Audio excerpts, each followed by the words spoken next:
ஏமாந்த மனிதர்கள் மதத்தின் பேரிலும் ஜாதியின் பெயரிலும் என்னென்னு பார்க்குறீங்களா? அதற்கு முன்னுக்கூட்டி ஒன்று சொல்ல போகிறேங்க.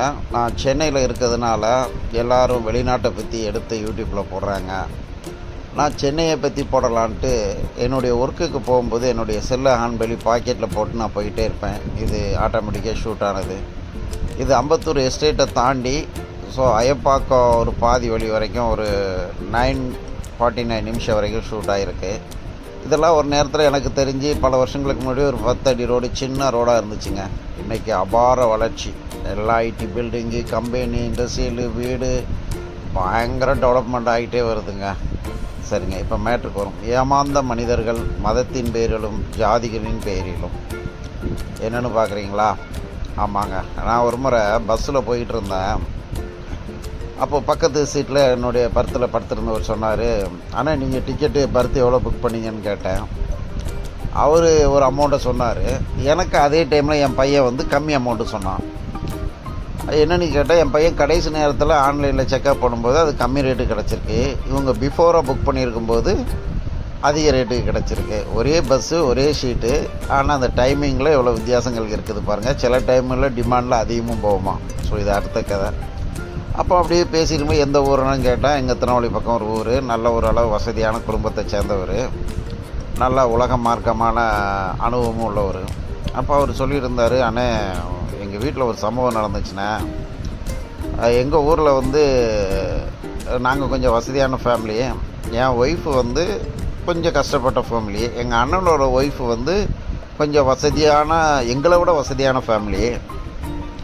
அதனால் என் ஒய்ஃபை நான் லவ் மேரேஜ் தான் பண்ணேன், ஒரே கம்யூனிட்டியாக இருந்தாலும். ஆனாலும் கொஞ்சம் ஏழைன்னு சொல்லிவிட்டு எங்கள் அண்ணி கொஞ்சம் மரியாதை இல்லாமல் நடத்துவாங்க. அப்புறம் நான் பார்த்தேன், எனக்கு என் ஃப்ரெண்ட்ஸ் மூலம் நான் சென்னைக்கு பொழப்பு தேடி வந்துட்டேன்.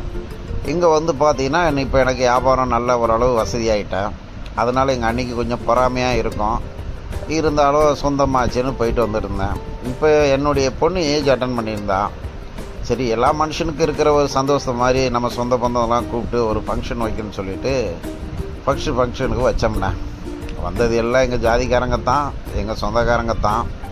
அது எங்கள் அண்ணி என்ன பண்ணாங்கன்னா, எங்கள் வீட்டில் ஃபங்க்ஷன் நடந்திருக்கும்போது ஒரு செயினை தூக்கிட்டாங்க.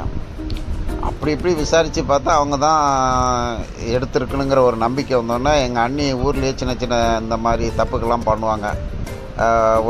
அவங்க வசதியாக இருக்கிறதுனால யாராவது ஒரு முருங்கை இலையை பறித்தாலும் கூட ரொம்ப கொடுமையாக பேசுவாங்க. ஒரு வாழை இலையை கேட்டாலும் கூட கொடுக்க மாட்டாங்க. அப்படி ஒரு கொடூரமான மனம் படைத்தவங்க. அடுத்தவங்க பொருளை எடுத்துக்கிற ஒரு குணாதிசயம் இருக்கிறதுனால எங்கள் அண்ணன் அவரை பற்றி தெரிஞ்ச ஃபங்க்ஷன்லேயே அடிக்க ஆரம்பிச்சிட்டாரு. அப்புறம் அண்ணியை அடிக்கும்போது அண்ணன் நம்ம சும்மா இருக்க முடியுமான்னு சொல்லிட்டு தரங்கல் பண்ணி விட்டுட்டோம். அப்போ நைட்டு என் ஒய்ஃபு சொன்னாங்க, இல்லைங்க, ஒரு நிர்வாகம் நடத்தினோன்னா பல பிரச்சனைகள் இருக்கும். இப்போ எங்கள் அப்பாவை பாருங்கள், அவங்க தாத்தா கம்பெனியில் ஒரு ஸ்டாஃபாக இருந்தாங்க. அப்புறம் அவங்க தாத்தா இறந்ததுக்கப்புறம் அவங்க அப்பா, அவங்க சித்தப்பா பொறுப்பெடுத்து அந்த கம்பெனியை சரியாக நடத்த முடியல. ஆனாலும் எங்கள் அப்பா அதுக்கு பிறகு வேலை கம்பெனிக்கு போயிட்டாங்க. எங்கள் அப்பா ரோட்டில் போயிட்டு ஒரு கடையில் ஒரு பொருளை கொடுங்கன்னா உடனே கொடுத்துருவாங்க. எங்கள் அப்பா கரெக்டாக கொடுத்துருவாங்க. எல்லாத்தையும் மரியாதையாக நடந்துக்கிடுவாங்க.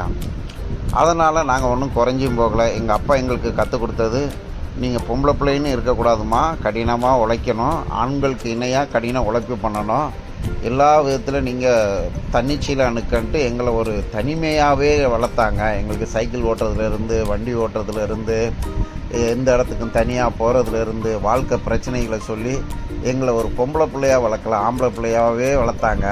அது எல்லாத்துக்குமே எங்களுக்கு, எங்கள் தங்கச்சிங்க, எங்கள் அக்காவுக்கெல்லாம் சப்போர்ட்டாக இருக்குது. இப்போ பாருங்கள், எங்கள் அப்பா சொன்னாங்க, ஒரு நிர்வாகம் பண்ணும்போது அதில் 100% கரெக்டாக இருக்குன்னு சொல்ல முடியாதும்மா. நான் ஒரு கம்பெனியில் அக்கௌண்டண்ட்டாக இருந்தாலும் பல கம்பெனிக்காரங்க லாஸ் ஆகிட்டுன்னு வருவாங்க.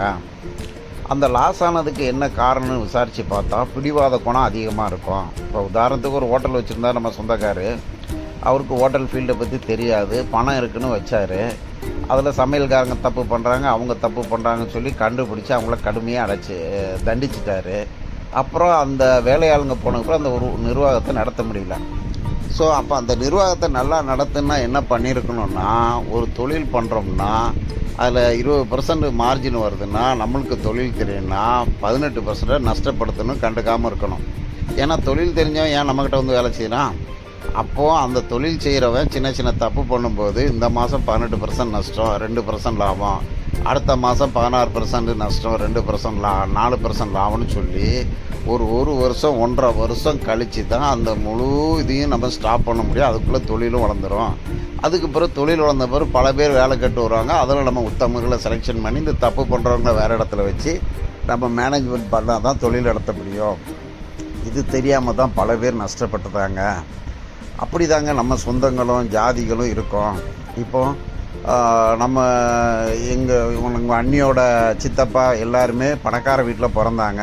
இப்போ இடையில நம்ம ஜாதிகாரங்களால் ஏமாந்தாங்க தெரியுமான்னு சொன்னாங்க. என்னன்னு சொன்னபோது இந்த ஆமுங்கிற அந்த எம்எம் மார்க்கெட்டிங் மக்களை சேர்த்து ஒன்றா செய்கிற தொழிலில் அவங்க சித்தப்பாக்கார் என்ன பண்ணுறாரு, ஒரு பிஸ்னஸை கொண்டு வந்து ஆமின்ட்டே வருது. அந்த எம்எம் மார்க்கெட்டிங் பிஸ்னஸை கொண்டு வந்து எல்லாத்தையும் காமிச்சு இதில் இவ்வளோ கட்டினா இவ்வளோ பணம் வரும்னு சொல்லி எல்லாத்தையும் சேர்த்து விட்டு அவர் கமிஷன் வாங்கினார். கடைசியில் அந்த கம்பெனி ரன் ஆகலை. கொடுத்தவங்களாம் இவங்ககிட்ட சண்டையை போட்டு ஊரே நாரி போச்சு. அதே ஆள் ஜாதியின் பேரில் எங்ககிட்ட வந்தார். எங்கள் அப்பா கூட்டி கழித்து பார்த்துட்டு இது சரிப்பட்டு வர தம்பி, என்கிட்ட பொருளாதாரம் இல்லைன்னு நைஸாக கலந்துக்கிட்டாங்க. இப்போ இதெல்லாம் எங்களுக்கு சொல்லித்தரதுனால கஷ்டத்தில் வளர்ந்து வாழ்க்கையில் போகிறான எங்களுக்கு தெரிஞ்சுக்கிட்டு, அதே மாதிரி தான் நம்மளுக்கு சொந்த பந்தம் வேணுமுன்னா இந்த அன்னிகள் சில தப்புகள் பண்ணும்போது அதை நம்ம கண்டுக்கிடக்கூடாது. ஏன்னு கேட்டிங்கன்னா, இப்போ அவங்க நம்ம வீட்டுக்கு விருந்துக்கு வந்திருக்காங்க. எத்தனையோ கல்யாணத்துக்கு போகிறாங்க, கோவில்களுக்கு போகிறாங்க, பெரிய ஆக்சிடென்ட்டே ஆகிடும்.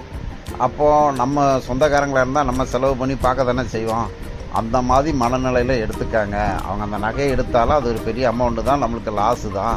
ஆனால் அதையும் விட்டு கொடுத்து நம்ம தான் ஜாக்கிரதையாக இருக்கணும். நம்மளை நம்பி வர ஜாதி ஆகலாம், மதத்தின் பேரில் வரலாம், எப்படி வந்தாலும் நம்மளை திருடுவாங்க. அப்போ அந்த திருடாத அளவுக்கு ஜாக்கிரதையாக இருந்து நமக்குள்ளே வாழும்போது தான் நம்ம வாழ முடியும். அதுக்கு எங்கள் அப்பா வந்து ஒரு சின்ன உதாரண கதை சொன்னாங்க. என்னென்னு கேட்டிங்கன்னா, ஒரு ஊரில் ஒரு தெப்பக்குளம் இருந்துச்சு. அதை அந்த ஊரில் ஒரு பெரிய பணக்காரர் கட்டி வச்சுருந்தார். அந்த தெப்பக்குளத்தில் ஆடு மாடு பறவைகள் ஊர் ஜனங்க எல்லோரும் வந்து தண்ணி குடிச்சிட்டு இருந்தாங்க.